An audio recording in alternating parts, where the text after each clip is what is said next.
Madame, Monsieur, bonsoir. Maroc, UE, au menu de questions d'actu. Ce soir, la visite la semaine dernière du chef de la diplomatie européenne est une occasion pour nous d'abord de dresser le bilan des relations, mais aussi de se projeter sur, ou plutôt dans l'avenir du partenariat multidimensionnel entre les deux parties sur fond de mutation profonde de la géopolitique mondiale.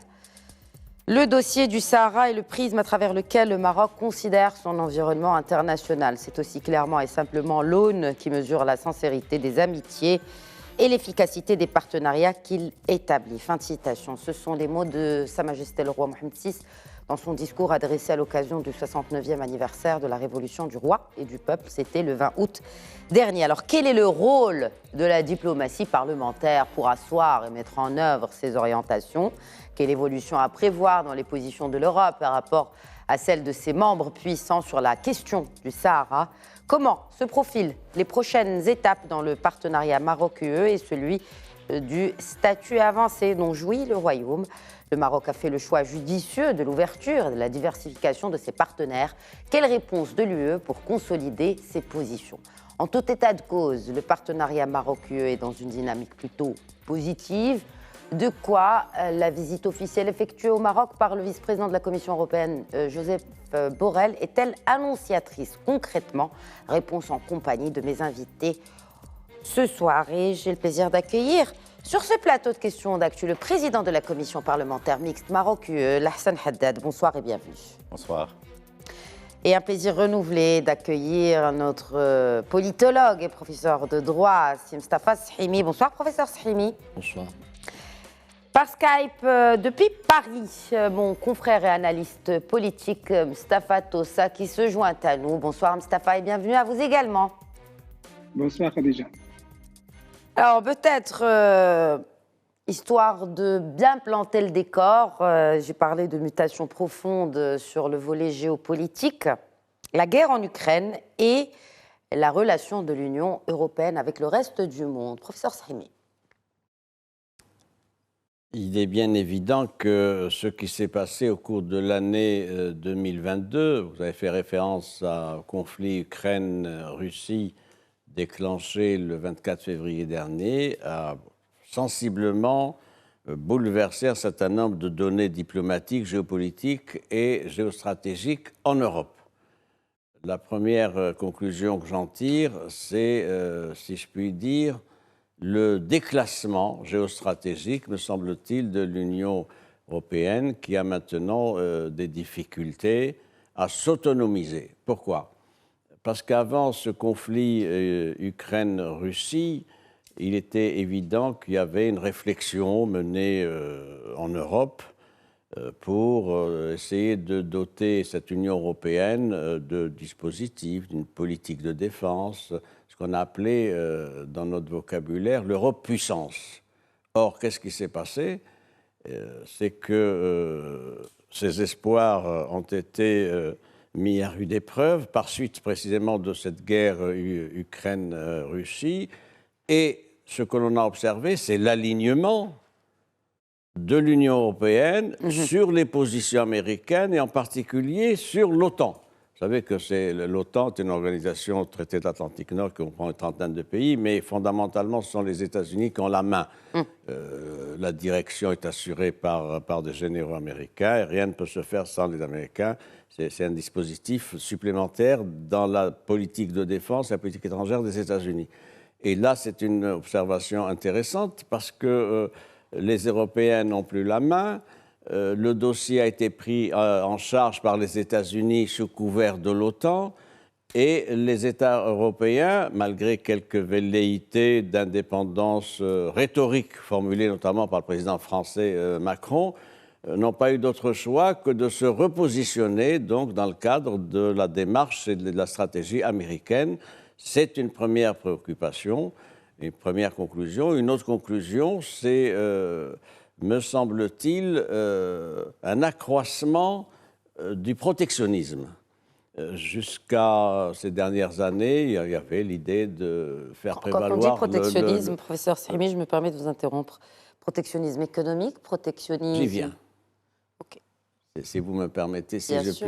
puis finir ma phrase. Donc, l'idée, c'était jusqu'à l'année dernière, il y a 12 mois, c'était l'idée de faire prévaloir la souveraineté et donc de doter les pays d'un certain nombre d'instruments de politique économique et autres pour conforter la souveraineté. Or, qu'est-ce qui s'est passé? Ce qu'on observe aussi avec l'administration Biden depuis 2 ans, c'est un retour du protectionnisme avec des mesures difficiles. Vous avez vu les mesures prises par le président Biden, qui a été très mal accueilli lors de la visite du président Macron aux États-Unis il y a un mois et demi, où il y a un engagement massif de l'État fédéral américain au profit des intérêts propres, exclusifs des entreprises américaines, du marché américain. Il y a là un élément intéressant de changement dans la perception du système international. Troisième élément, me semble-t-il, c'est un autre changement géostratégique intéressant, c'est la mobilisation du Sud. Vous savez que c'est une nouvelle notion, on parle maintenant du Grand Sud, et ça s'est vérifié en 2 circonstances. Ça s'est vérifié précisément à l'occasion des votes qui sont intervenus aux Nations Unies, 2 votes de l'Assemblée générale à propos du conflit Ukraine-Russie, où un certain nombre de pays du Sud, globalement du Sud, n'ont pas pris position, soit se sont abstenus, soit n'ont pas voulu prendre position. Je signale au passage que le Maroc, sur ces 2 votes-là, n'a pas participé au vote, pour des raisons évidentes. C'est-à-dire que le Maroc considérait qu'il n'avait pas à prendre position sur un conflit intra-européen, et on pourra y revenir aussi. Et puis, il y a un autre élément qui a poussé dans cette émergence d'une conscience politique active, militante, j'allais dire, du Sud, c'est ce qui s'est passé à propos de la politique mondiale et la politique occidentale plus particulièrement, pour ce qui est des mobilisations de moyens dans le cadre de la lutte contre la pandémie Covid-19. Le constat qui a été fait par les pays du Sud, c'est que finalement, ils ont été totalement marginalisés. La mobilisation qu'il y a eu s'est faite pour les pays du Nord. Ils ont refusé d'ailleurs de suspendre les droits de brevets appartenant aux grands labos pharmaceutiques, etc. Et ça, c'est très mal passé auprès des opinions publiques du Sud, et en particulier africaines, qui ont payé un lourd tribut à propos des dégâts et des victimes de la pandémie Covid-19. Donc, c'est des éléments cumulatifs qui ont pesé, qui vont certainement perdurer dans les années à venir, parce qu'il y a une recomposition qui se fait. C'est une recomposition qui se fait dans la perception, et elle se fait pour mobiliser les efforts des uns et des autres avec une convergence d'analyse sur l'Occident. Okay. Ce qui me frappe, dernière observation, ce qui me frappe dans ce qui s'est passé, c'est un sentiment anti-occidental qui s'est manifesté, on l'a vu avec la France au Mali, etc. Mais c'est plus fort encore, et il y a un sentiment anti-occidental qui se développe, qui trouve des relais dans les positions de Moscou à propos de ce qui se passe en Ukraine, et qui trouve un écho favorable auprès de la Chine. Voilà ce que je puis dire pour l'instant. Très bien. Politique étrangère certainement impactée. Quel est l'effet de votre prisme déjà, Hassan Haddad, en tant que président de la commission parlementaire mixte Maroc-UE, quel est l'impact sur, justement, est-ce que vous, au compte tenu de votre position, vous avez remarqué qu'il y a un shift, qu'il y a un changement de la politique étrangère européenne vis-à-vis du Sud, plus particulièrement du Maroc? Écoutez, il faut d'abord voir quel est le contexte international et géostratégique. Je pense qu'il est marqué par la sortie de la Covid, et la sortie de la Covid a été marquée par des chamboulements et des changements qui sont très importants. Je pense qu'un peu la perturbation des chaînes d'approvisionnement, il y avait pas mal de problèmes qui ont accompagné, si vous voulez, la réouverture, on le sait maintenant avec la Chine. Mais la crise ukrainienne, la guerre en Ukraine, a fait exacerber une situation qui existait avant, qui était liée à la Covid-19, mais également à une crise migratoire très importante, à une crise au Sahel, à une crise également qui se manifestait énergétique et tout ça. Et toute cette situation-là quelle est la relation entre l'Union européenne et le Maroc. Je pense que pour l'Union européenne, le Maroc est un modèle. On le disait pas mal de temps, c'est galvaudé comme position, mais c'est vrai dans le sens où c'est le seul partenariat avec un pays du Sud qui marche. Et qui marche parce qu'il y a un dialogue politique, parce qu'il y a des échanges économiques, parce qu'il y a de la concertation et parce qu'il y a des institutions qui suivent ce genre de choses. Et puis, il y a quand même il y a des échanges qui sont très importants et on se rapproche de plus en plus envers l'Europe.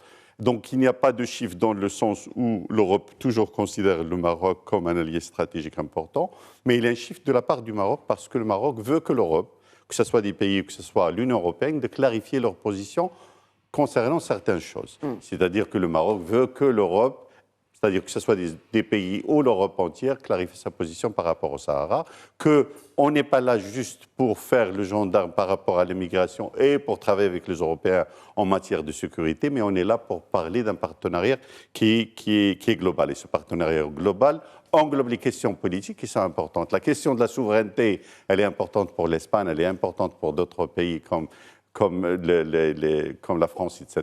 Elle est importante pour le Maroc et on veut aborder ce point de vue-là important. Mais l'autre chose qui est un shift également par rapport au Maroc, le Maroc dit, écoutez, s'il y a une crise au Sahel, c'est parce qu'on n'a pas encore eu une vision globale par rapport au développement du Sahel et il faut qu'on travaille ensemble. Nous sommes limitrophes. Il faut reconnaître qu'on est limitrophes avec le Sahel, qu'on peut faire des choses, qu'on peut intervenir, que ce soit au niveau de développement. Il y a des relations qui sont importantes, qui sont tissées historiquement entre le Maroc et le Sahel. On peut intervenir pour premièrement, empêcher qu'il y ait beaucoup plus de flux de migration, pour empêcher qu'il y ait une libre circulation de ces groupes qui sont des groupes terroristes, etc. Essayer de pacifier cette région, c'est bénéfique pour l'Afrique du Nord, c'est bénéfique également pour l'Europe. Et le Maroc également dit, si on a une nouvelle vision de bon voisinage entre l'Europe et le Maroc, ça doit être fait dans une conviction, dans une vision égale à égale. On ne peut plus être on est récipient, on reçoit l'aide de l'Union européenne, on est là parce qu'on donne par exemple des tarifs, c'est-à-dire il y a des quotas qu'on donne au Maroc, on veut parler égal à égal avec l'Union européenne, que ce soit en matière économique, que ce soit en matière d'investissement, que ce soit en matière de sécurité, mais également avec un dialogue politique qui est important, qui concerne le Maroc, qui concerne également toute la région. Nous reviendrons à cette question de dialogue politique. Mustapha Toussa, je vous fais réagir justement sur ces relations Maroc-UE. Bien sûr, dans le sillage de cette visite de Joseph Borrell la semaine dernière, qui a qualifié d'ailleurs le partenariat de naturel et stratégique, reposant sur 3 grands piliers, la proximité géographique, l'intérêt mutuel de préserver la paix et la sécurité dans la région, comme d'ailleurs l'évoquait à juste titre Lassana Haddad il y a quelques instants, et l'engagement de coordonner de manière étroite comment relever les défis du présent et pour explorer de nouvelles opportunités. Donc ça, c'était ce qu'avait cité Joseph Borrell. Que peut-on dire sur vraiment le bilan concret de cette visite du chef de la diplomatie européenne, compte tenu de tout ce qu'on vient de discuter et d'étaler en ce qui concerne la conjoncture mondiale et aussi l'attitude du Maroc vis-à-vis de ses partenaires? Oui, Khadija. Alors, je ne sais pas si nos 2 prestigieux invités sur le plateau vont partager ma perception et ma conviction, mais j'ai l'impression, après avoir suivi toutes les déclarations de Joseph Borrell au Maroc, que ce soit à Rabat ou à Fès, j'ai l'impression que c'était une visite de reséduction, de repentance et de reconquête.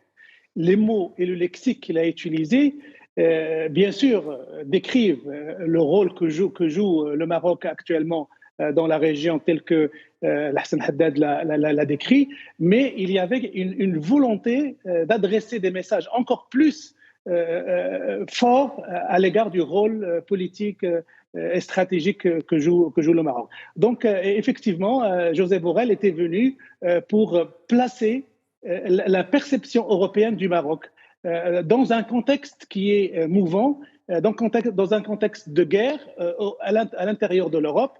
Et donc, il est venu dire, en fait, il est venu consacrer une perception qui est déjà connue, mais il lui a donné, il l'a exprimé avec des phrases et avec des mots bien choisis pour dire qu'entre l'Europe et le Maroc, il y a ce partenariat stratégique qu'il faut absolument renforcer, auquel il faut donner une nouvelle dynamique à travers les investissements dans l'économie verte, à travers les investissements sur le rôle du Maroc dans la lutte contre le terrorisme, dans la dynamisation de la vie politique et économique de la Méditerranée et dans la lutte contre l'immigration clandestine. Donc quand on entendait Josep Borrell, on a l'impression que le seul pays dans la région qui pourrait assouvir, entre guillemets, les rêves européens, que ce soit en Méditerranée ou dans les pays africains, c'est le Maroc. Mais moi, je voudrais rajouter à cette réflexion sur le Maroc le fait qu'on se pose la question quels sont les effets de la guerre Ukraine-Russie sur la politique étrangère de l'UE. À l'égard de l'Algérie, par exemple, s'il n'y avait pas cette guerre Ukraine-Russie qui a, comme vous le savez, complètement chamboulé les prix de l'énergie, le rôle algérien et l'Algérie en tant qu'interlocuteur de l'Union européenne serait amoindri.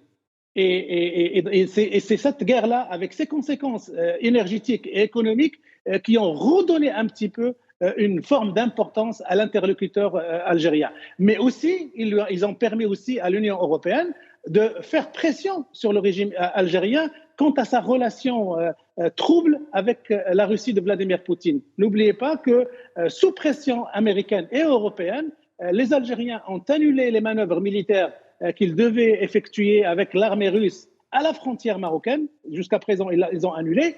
Et la visite du président algérien Abdelmajid Tebboune est jusqu'à présent reportée au calendrier grec. On ne sait pas quand est-ce qu'il va effectuer cette visite. Donc, il y a effectivement un impact majeur sur la politique étrangère et la perception de la politique étrangère à l'égard du Maghreb.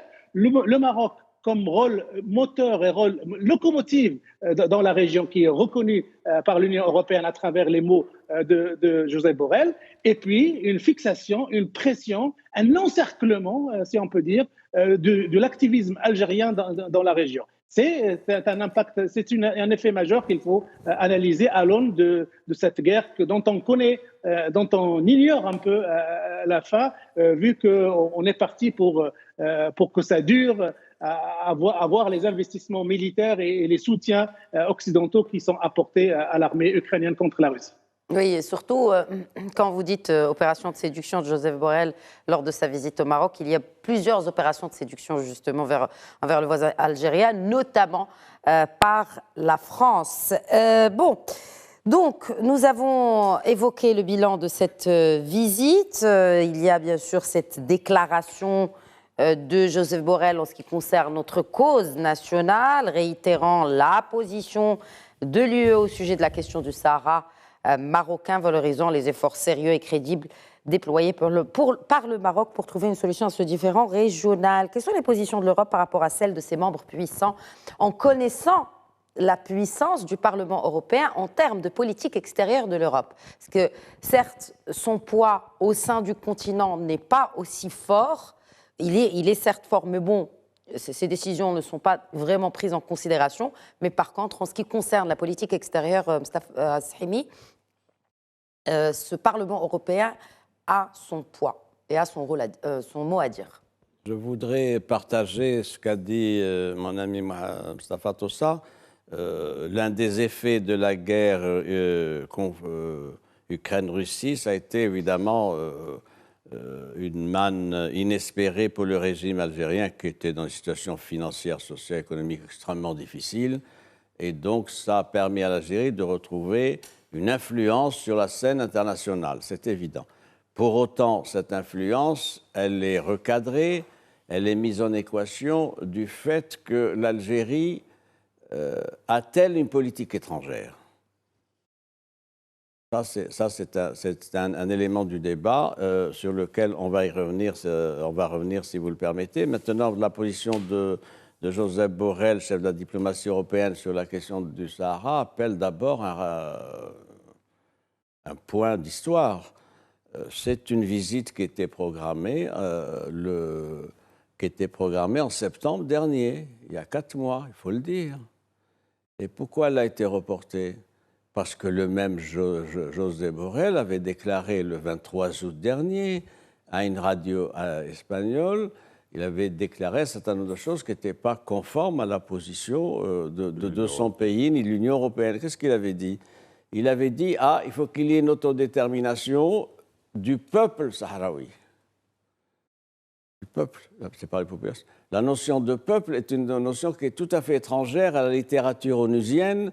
Toutes les résolutions du Conseil de sécurité ne parlent pas de peuple et c'est une notion qu'on retrouve dans la littérature du mouvement séparatiste. Donc il y avait là un problème et notre diplomatie, notre ministre des Affaires étrangères a réagi, vous le savez, en Serbolitan. C'est pas très diplomate de la part de Joseph Borrell de réagir évidemment. comme ça. Il a réagi d'abord par un communiqué, une déclaration officielle qui a été faite le 25 août en disant que que le Maroc regrettait cette déclaration du vice-président de l'Union européenne, chef de la diplomatie. Et après des échanges, il a mis ça sur le compte d'un dérapage verbal. Bien. Ça, c'est le vocabulaire diplomatique. Et la visite a été reportée. Moi, je suis interrogatif. Comment une personnalité aussi éminente que Joseph Borrell peut faire une telle déclaration? Alors, qui c'est, monsieur Joseph Borrell? Il a 75 ans, donc il ne démarre pas dans la carrière diplomatique. Il a été député espagnol pendant une vingtaine d'années. Il a été député eurodéputé pendant 2-3 législatures. Il a été, qui plus est, ministre des Affaires étrangères du gouvernement espagnol de 2018 à 2019. Et il a été nommé ensuite vice-président de l'Union européenne, donc, et chargé de la Commission européenne. Vice-président de la Commission européenne et donc chef de la diplomatie en politique sécurité. Ça me laisse perplexe parce que j'y vois comme une sorte de rémanence, de résurgence d'un vieux réflexe de quelqu'un qui est un baron du Parti socialiste espagnol, le PSOE, et qui a exprimé ce qu'il n'aurait jamais dû dire. Vous savez, c'est la formule connue. Joseph Borrell n'aurait jamais dû dire ça. C'est la formule que vous connaissez. Et donc, quand il est venu, évidemment, il y a eu ensuite une prise de position de l'Union européenne officielle qui l'a recadré en rappelant les positions traditionnelles de l'UE sur la question du Sahara. Et il a fallu quand même 3 mois, presque 4 mois, pour que ce voyage ait lieu. Ce voyage a eu lieu, c'est le premier voyage de ce responsable européen au Maroc, c'est un voyage important. Donc ce qu'on attend, ce qu'il a dit, nous avons tous suivi les uns et les autres ces déclarations sur la question nationale, précédées par une longue interview écrite qu'il avait donnée au quotidien le matin du Sahara, etc. Je vois là rien de nouveau par rapport aux positions traditionnelles de l'Union européenne, je parle sous le contrôle de notre distingué parlementaire, etc., c'est-à-dire le soutien au processus onusien, le soutien aux paramètres de négociation, soutien à la mission de l'envoyé personnel du secrétaire général de l'ONU, Staffan de Mistura. Il n'y a qu'un élément que j'ai retenu, c'est qu'il a dit, in fine, je comprends que la question du Sahara soit existentielle pour le Maroc. C'est tout ce que j'ai retenu personnellement de significatif. C'est-à-dire que ça veut dire quoi dans le vocabulaire non diplomatique? Ça veut dire négocier, oui, sur la base des paramètres connus du Conseil de sécurité, mais il n'y aura pas de concession territoriale, il n'y aura pas un centimètre carré de territoire qui sera cédé. Et je crois que ne serait-ce que ça, c'est intéressant que ça soit rappelé. C'est en deçà des attentes. Est-ce qu'on avait certaines attentes par rapport à cette visite, justement, l'Hassan Haddad, qui a dû être préparée, j'imagine, de la part de votre commission, la commission que vous présidez. Est-ce qu'il y a eu d'autres attentes que celles qui ont été affichées à la fin de cette visite? Non, je pense qu'il a dit, c'est important, parce qu'il a reconnu que le Maroc fait des efforts qui sont crédibles et louables. Et vous savez, par exemple, pour Joseph Borrell, il faut que ses positions riment également avec les positions des pays. Donc je pense une fois, par exemple, dans le Conseil de l'Europe, il y a une majorité où il y a une masse critique qui est pour l'autonomie que propose le Maroc. Je pense que la Commission ne va que suivre dans ce sens-là. Je pense que la France est en train de clarifier sa position. Si on arrive à avoir également l'Italie, avec bien sûr l'Espagne et l'Allemagne, et la Hollande et d'autres pays qui sont de l'Europe de l'Est, on va arriver très bientôt à une masse critique. de pays qui sont pour la souveraineté marocaine sur le Sahara. Et à ce moment-là, je pense que la position de la Commission va suivre. Bien sûr, il faut travailler, ce n'est pas juste la Commission, il faut travailler au niveau du Parlement européen. Maintenant, on a une majorité au niveau du Parlement européen qui nous soutiennent. Ils n'ont pas encore pris de position dans ce sens-là, il y a quelques éléments du PP, il y a quelques éléments également de Renew, il y a des éléments également des socialistes et même de la gauche qui disent que la position marocaine, on la comprend, et ce qu'a fait l'Espagne et ce qu'a fait par exemple l'Allemagne, ce sont des choses qui vont dans la bonne direction. Mais je pense qu'il y a tout un processus qui est déjà maintenant entamé. Le fait que Borrell est là, et puisqu'il a fait les déclarations dont a parlé Sim Staffar, et il s'est rétracté maintenant, il est là, il déclare solennellement, c'est un bon point. Mais je pense que l'Europe tout entière, moi ce que je dis, l'Europe doit clarifier ses positions par rapport à cette question-là. Ils comprennent maintenant que c'est existentiel pour le Maroc. Mais on voit que la même Europe aujourd'hui pointe du doigt et attaque frontalement le Maroc, et notamment à travers le scandale au Parlement européen. Le scandale, c'est une affaire judiciaire qui est faite, c'est par un juge au niveau de Bruxelles. Ce n'est pas le Parlement européen qui le fait. Je parle du parlementaire européen, mais de toute façon, il y a certainement... C'est une question qui est judiciaire, qui est devant un tribunal. Le Parlement européen ne nous attaque pas. Il y a des éléments dans le Parlement européen, il y a 700 personnes. Il y a des éléments qui sont de la gauche unifiée, qui sont d'ici et là, qui ont des positions qui sont pro-Polisario, ils sont financés peut-être par l'Algérie, etc., je ne sais pas, mais qui attaquent le Maroc. Alors, mais la majorité, c'est-à-dire quand il y a par exemple une attaque, quand il y a un amendement contre le Maroc dans un rapport bien déterminé, ce sont nos amis au niveau du PP, au niveau des socialistes, au niveau également des Renew, au niveau également des démocrates qui interviennent pour annuler ce genre d'amendement. Donc on a quand même une bonne partie du Parlement européen qui est favorable à la position marocaine, qui est favorable également au partenariat avec le Maroc. Mais 700 personnes des pays qui sont démocratiques et libres, si vous avez par exemple des personnes qui n'aiment pas le Maroc, qui ne portent pas le Maroc dans leur cœur, c'est ça la démocratie. Mais généralement, je ne pense pas qu'il y ait une attaque de la part des institutions européennes contre le Maroc. Quel est votre rôle en tant que commission justement parlementaire mixte? C'est ça ce qu'on est en train de faire. Le travail qu'on fait, c'est d'alerter nos amis européens, surtout au niveau du Parlement européen, par rapport à ce que fait le Maroc au niveau des partenariats. Le Maroc est un partenaire qui est fiable, que ce soit dans les questions migratoires, que ce soit dans les questions de sécurité, qu'on est prêt à discuter de la question énergétique, c'est important, l'hydrogène vert, etc. Avoir une discussion politique sur la question de bon voisinage et sur les questions, par exemple, de terrorisme au Sahel, etc.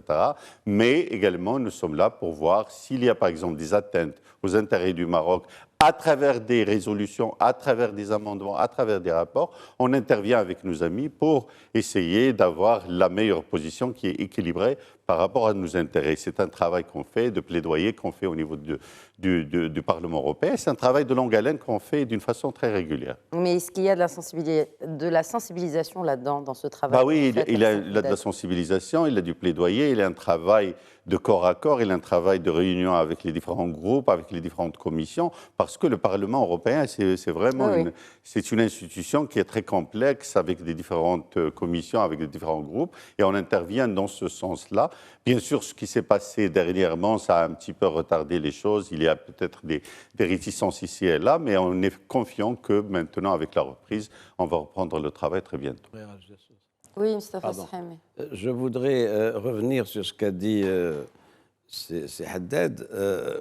Première question, qui a la main sur la politique étrangère de l'Union européenne?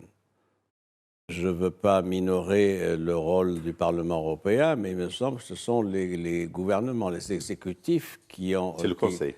C'est le Conseil. C'est le Conseil.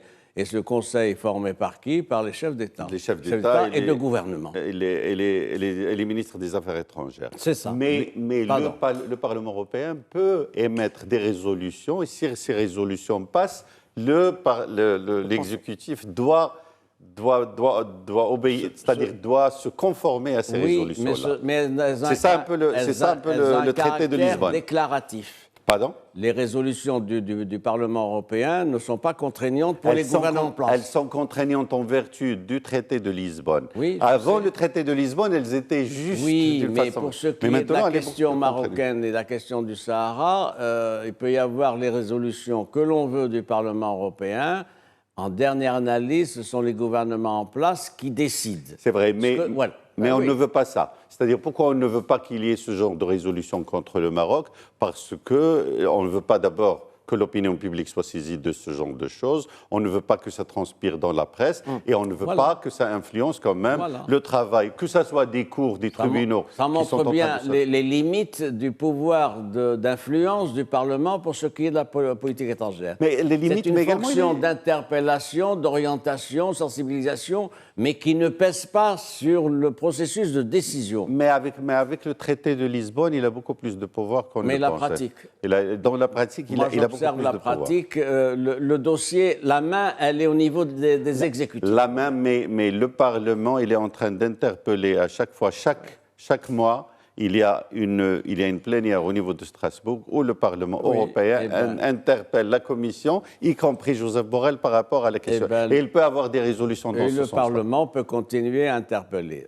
Deuxième observation, ce qu'on attend de Joseph Borrell, c'est qu'il prenne compte des acquis engrangés à l'international par le Maroc sur la question du Sahara depuis 1 an, depuis même 2 ans, si on remonte à la reconnaissance américaine de décembre 2020 de la marocanité des provinces sahariennes. Ce qu'on attend de lui, c'est qu'il ne se borne pas à faire un travail de greffier et de notaire, pour dire, ah ben voilà, ils ont soutenu, là ils soutiennent oui, là ils appuient, là ils sont pour, etc. Ce qu'on a de lui, est-ce qu'on peut espérer cela de sa part? C'est une interrogation. Deuxième élément, c'est une question qui doit revenir d'ailleurs au niveau de la Commission et de l'Union européenne, c'est le fait que maintenant, on a pointé, vous et moi, il y a une majorité de pays qui sont soit pour le primat du projet marocain comme seule option de règlement. C'est le cas de l'Espagne en particulier, vous savez, c'est encore plus intéressant parce que c'est l'Espagne. Il y a la position de l'Allemande qui est une révision tout à fait déchirante de ses précédentes positions, qui est une position marquée. Il y a d'autres pays, la Hollande, la Belgique, le Luxembourg, la Serbie, etc. Ce que je voudrais relever, c'est que on aille au-delà du pointage des positions des uns des autres et qu'on arrive à une conclusion que peut initier Joseph Borrell pour dire, écoutez, il y a un élément nouveau pour la question du Sahara marocain, c'est qu'il y a, me semble-t-il, une majorité qui est pour un appui plus marqué pour la question nationale. Est-ce que ce travail-là va être fait? Je ne le sais pas. Je finis, si vous le permettez, et je vais vous interpeller gentiment comme parlementaire. Bien. Vous êtes président d'une commission qui est active, une commission mixte qui est donc essentiellement donc tournée vers le Parlement européen. Je m'interroge de nouveau sur le travail qui est fait par nos comités parlementaires. Nous avons des groupes d'amitié qui sont des groupes parlementaires. Dans la précédente législature, nous en avions plus de 40. Nous avons un Parlement qui est en place depuis 15 mois. Combien de groupes parlementaires ont été renouvelés? Je ne sais pas. C'est-à-dire, il faut c'est pas le cas pour l'instant. C'est-à-dire que nous sommes dans une situation... On a parlé de ça la dernière fois. Ça n'avance pas. Non, on a parlé de ça la dernière fois et je pense qu'il faut avoir ces groupes-là pour les interpeller. Moi, je ne peux parler que de la commission parlementaire. Et dans la commission parlementaire, on fait du travail excellent. Tu peux venir, Mustafa, comme ça on peut en parler. Je ne parle pas de votre commission. Mais par rapport avec l'opinion publique aussi ce qui est fait au niveau de votre commission, justement. Juste par rapport à une chose, moi je pense qu'il faut qu'il y ait un travail important au niveau des pays et également au niveau du Conseil de l'Europe pour aller vers une position qui est très claire par rapport au Maroc. Tout le monde maintenant, ce qui est important, tout le monde sait que pour le Maroc, on ne peut pas négocier, par exemple, on ne peut pas négocier des partenariats économiques, on ne peut pas négocier la question de la migration tout seul au-delà d'un travail politique important. Et dans ce travail politique, il y a la question de la souveraineté du Sahara. Sa Majesté l'a exprimé, tout le monde le comprend, je pense que tous les pays le comprennent, l'Europe le comprend. Maintenant, je pense que 2023-2024, il faut passer à l'action. Il faut qu'on arrive à cette position-là, qui est très importante, qui doit être prise au niveau du Conseil de l'Europe. Est-ce que c'est Borrell qui va le faire, ou peut-être quelqu'un, un successeur de Borrell, je ne sais pas, mais je pense qu'on doit y arriver, et c'est sur ça qu'il faut travailler, que nos amis également européens doivent travailler. L'interrogation est différente. Je sais le travail qui est fait par votre commission Je sais le rôle de la Commission et du chef de la diplomatie, lui ou demain un autre. Mon souci, c'est qu'il y ait une véritable diplomatie parlementaire marocaine qui soutienne la diplomatie officielle. Ça passe par quoi? Ça passe par l'activation de groupes parlementaires avec un certain nombre de pays. Oui, mais il n'en est pas responsable, lui. On en a parlé l'autre fois. Mais ce n'est pas lui que je mets en cause. Voilà. Je pose la question pour nos téléspectateurs. Voilà, c'est ça. On en a parlé l'autre fois. Si Mustapha peut-être... On est en train de revenir à une émission qu'on avait faite il y a quelques mois. Parce que le problème est d'actualité. Oui, certainement. Certainement, il faut inviter ces gens-là. Alors, quand on parle de relations économiques et qu'on parle justement, en tout cas cette visite de Josep Borrell, c'est soldé aussi par la consolidation de plusieurs accords, notamment économiques. Comment faut-il appréhender la récession qui risque de toucher la moitié des pays européens en 2023? C'est le FMI qui le dit. Oui. Alors, avant de répondre sur le plan économique, d'abord un petit commentaire sur le plan politique. Par exemple, on a beaucoup parlé du positionnement de Josep Borrell. Moi, je dirais qu'à tout malheur, quelque chose de bon. C'est parce que Josep Borrell avait commis une sorte d'erreur à l'égard du Maroc qui a été rappelée par le professeur Saimi, qu'il était dans l'obligation de reconnaître et de lancer un concept politique extrêmement important. Ce n'est pas rien dans la bouche d'un responsable européen de reconnaître maintenant que l'affaire du Sahara est existentielle pour le Maroc. Ça, c'est très important parce que si on veut se livrer à un exercice comparatif, l'affaire du Polisario, le séparatisme du Polisario, ce n'est qu'un dossier de l'armée algérienne. Ce n'est pas une affaire du peuple algérien ou une affaire de l'État algérien ou une affaire de l'Algérie en tant que pays. C'est un dossier de la sécurité militaire algérienne qui l'instrumentalise, qui l'utilise contre le Maroc. Ça, c'est pour l'Algérie. Pour le Maroc, c'est une affaire existentielle. C'est une affaire d'un peuple, d'un roi, d'un pays, d'une histoire, d'une géographie. Donc, quand un homme comme Josep Borrell vient à Rabat et reconnaît ça, ça veut dire automatiquement qu'on ne peut imaginer autre solution que celle qu'on va trouver sous souveraineté marocaine. Il n'y a pas d'autre solution.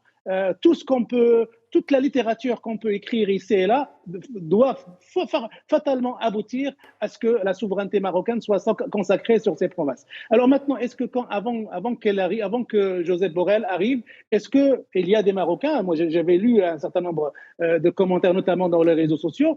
Les gens attendaient à ce que, dès son arrivée, Josep Borrell reconnaît la marocanité du Sahara. Ça ne se passe pas comme ça. Et d'ailleurs, vous l'avez très bien expliqué, comment les prises de position à l'international se prennent au sein de la Commission européenne. Ce que dit Josep Borrell n'a pas une politique étrangère propre à lui, propre à l'Union européenne. La politique à laquelle fait référence Josep Borrell et dont il fait la synthèse à Rabat, c'est éventuellement la synthèse des autres prises de position des autres pays européens. Et jusqu'à présent,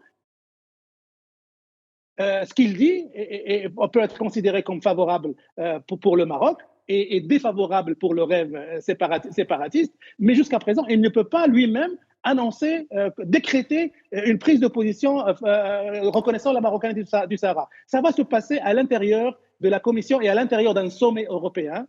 Et ce qui est intéressant à noter, c'est que avec les nombreux pays qui commencent maintenant à se positionner pour le Maroc, l'Espagne, l'Allemagne, demain la France avec plus de clarté, l'Italie, la Hollande, ces pays-là vont former un groupe moteur qui, à un moment ou à un autre, vont poser cette question sur la table des grands chefs d'État européens pour les pousser à clarifier leur position. C'est une question de temps. Je ne sais pas quelle dynamique cela va suivre. Oui. Est-ce que c'est une question qu'il va falloir mettre à l'ordre du jour parce que le Maroc le demanderait ou parce que les amis du Maroc le demanderaient au sein des institutions européennes? Mais cette affaire ne peut être décrétée que si le dossier est discuté par le biais de l'ensemble des pays européens.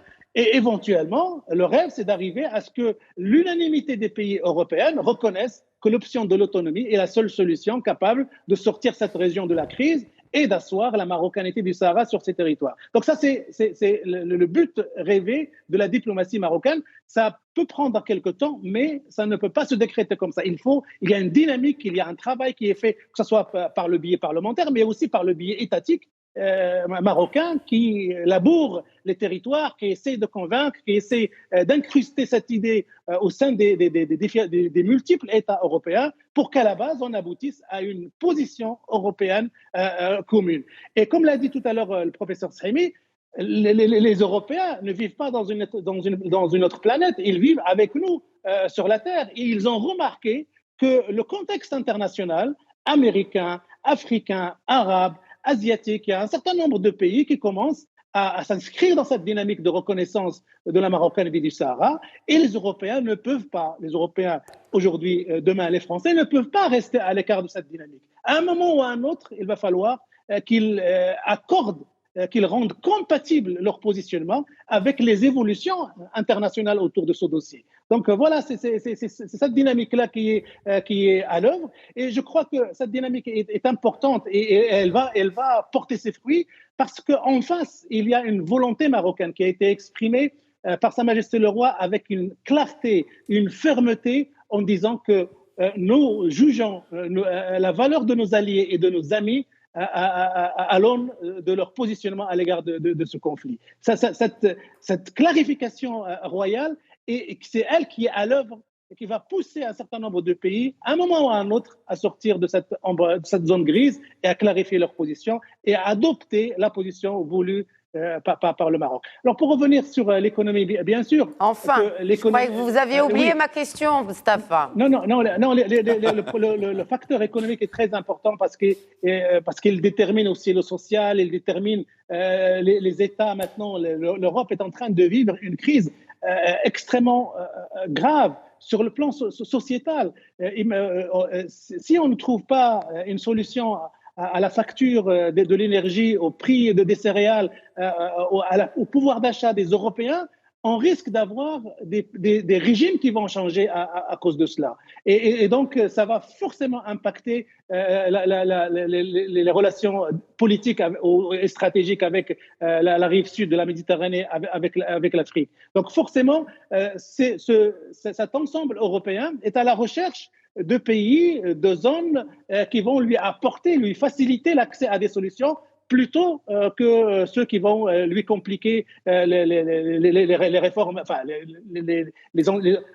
pour parler plus clair, les entreprises européennes, pour faire de l'argent, pour faire du bénéfice, ils vont d'abord s'aligner et compter sur les pays où il y a une stabilité, où il y a une impossibilité d'investissement, où il y a une solidarité entre guillemets économique, plutôt qu'avec des pays qui pratiquent du chantage, qui gèrent leurs relations économiques avec de l'humeur et avec un côté sanguin qui n'est pas profitable aux relations économiques saines avec l'Europe. Donc oui, forcément, le facteur économique va jouer un rôle très important dans le choix des amis et des alliés dans la région de la Méditerranée. Alors justement, ce qui m'amène à vous interpeller, Hassan Haddad, sur le statut avancé et l'avenir de ce statut avancé dont joue le Maroc avec l'Union européenne.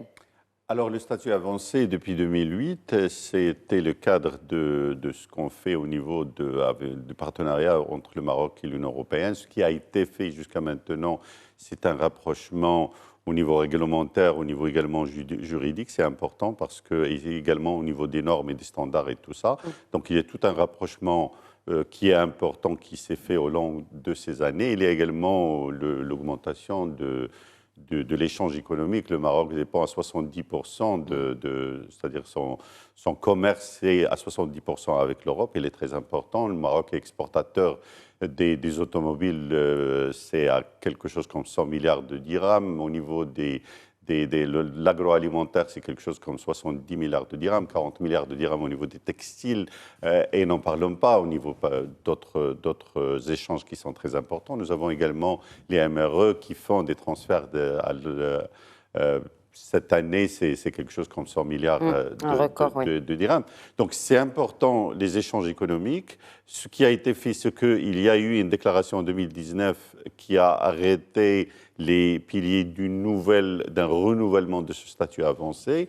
Et c'est pour bien cadrer le travail qui a été fait, que ce soit au niveau des échanges, au niveau des universités, au niveau, par exemple, du savoir, etc., c'est important. Et également le cadrage par rapport à la question de sécurité, la question de la migration, et bien sûr tout ce qui est énergie renouvelable et développement durable, qui est très important pour l'Europe et qui est très important pour nous. Et nous avons des atouts qui sont importants pour l'Europe, surtout maintenant au niveau de la crise énergétique, parce que le Maroc, il a du soleil, il a une capacité maintenant à produire de l'énergie solaire, il peut l'utiliser avec le dessalement de l'eau de mer pour créer l'hydrogène vert, qui est peut-être l'avenir de toute cette transition énergétique. Bien sûr, l'Espagne peut le faire et la France, le sud de la France peut le faire, mais le Maroc peut également contribuer à ce travail-là qui est très important. Mais avec le gazoduc qui va venir de Nigeria vers le Maroc, on peut également être un pays pourvoyeur en termes de gaz pour que l'Europe diversifie ce mix énergétique dont elle parle avec la transition énergétique en utilisant pour une période, si vous voulez, le gaz naturel et le nucléaire. Donc, le cadre avancé, il est important. Il y a un dialogue politique qui accompagne, si vous voulez, ce cadre avancé. Et ce dialogue politique, il est important. Donc, pour le Maroc, il est important parce que c'est là où on va discuter toute cette question de délimitation des frontières maritimes, la souveraineté marocaine sur le Sahara, la relation avec, bien sûr, les pays du Sahel, les questions des droits de l'homme et les droits de la femme, etc. Et puis, la Méditerranée en tant qu'espace de sécurité et de stabilité et de prospérité. Et c'est là où le Maroc également et l'Europe peuvent discuter d'une prospérité qui est sur le plan... C'est-à-dire, on travaillait beaucoup plus au niveau de l'Afrique du Nord avec l'Europe dans le cadre, par exemple, de 5+5 ou d'autres cadres. Maintenant, il est temps de travailler sur une réflexion qui inclut les pays du Sahel, les pays de l'Afrique du Nord et également les pays de l'Europe. Le Maroc peut jouer un rôle très important avec l'Europe pour avoir, si vous voulez, cet espace-là, parce que c'est en travaillant sur cet espace, au niveau de la paix, au niveau de la sécurité, au niveau de la prospérité, qu'on peut créer, si vous voulez, des espaces qui sont vertueux, créateurs de prospérité et qui sont bénéfiques aussi bien pour l'Europe que pour l'Afrique du Nord, notamment le Maroc. Vous avez évoqué la question de la migration. Je voudrais terminer là-dessus. Si vous voulez rebondir, ça va être rapidement. La dernière. Allez-y. Le cadre d'association, le cadre de ces rapports privilégiés entre l'Union européenne et le Maroc, c'est l'accord d'association avancé et le conseil d'association, il s'est réuni la dernière fois en 2019, il doit se réunir prochainement. Quels sont les atouts du Maroc? Les atouts du Maroc, c'est qu'évidemment, nous sommes intégrés dans l'économie européenne, plus des 2/3 des échanges, vous l'avez dit. Il y a aussi le fait que nous avons de nouveaux produits, notamment les nouveaux métiers, automobile, aviation, et le grand dossier potentiel stratégique d'avenir, les énergies renouvelables, le mix solaire, éolien, hydrogène vert. Je voudrais ajouter autre chose. Le Maroc a d'autres atouts. Il peut être un vecteur important d'une coopération, d'un partenariat triangulaire, Union européenne, Maroc, Afrique occidentale en particulier, etc., parce qu'il a une expérience maintenant, il a un réseau, il dispose d'une expertise. Et donc, ça a été relevé également par Josep Borrell. Dernier point sur lequel je vais finir, la stabilité, évidemment. C'est le pays le plus stable de la rive sud de la Méditerranée et du continent. On ne le dira jamais assez. Et puis le fait, notre ministre des Affaires étrangères l'a dit, nous sommes d'accord et nous partageons des valeurs. Le partenariat ne peut que se développer, nous partageons des valeurs lesquelles? Libéralisme, pluralisme, état de droit, liberté, justice indépendante, etc. Là encore, on peut exciper d'un statut particulier qui nous distingue de tous les pays de la région. C'est important, c'est-à-dire que nous partageons avec l'Union européenne, outre les objectifs convergents, géostratégie, économique, etc., une adhésion, un référentiel de valeurs, et ça, c'est de nature à donner une valeur ajoutée à notre diplomatie. Merci beaucoup, Mustapha Sahimi. Merci à vous. Merci, Hassan Haddad. C'est moi. Et mes remerciements vont également à Mustapha Tossa qui était avec nous depuis Paris. Merci, Mustapha. Et merci à vous pour votre fidélité à Questions d'Actu. Très bonne soirée à tous.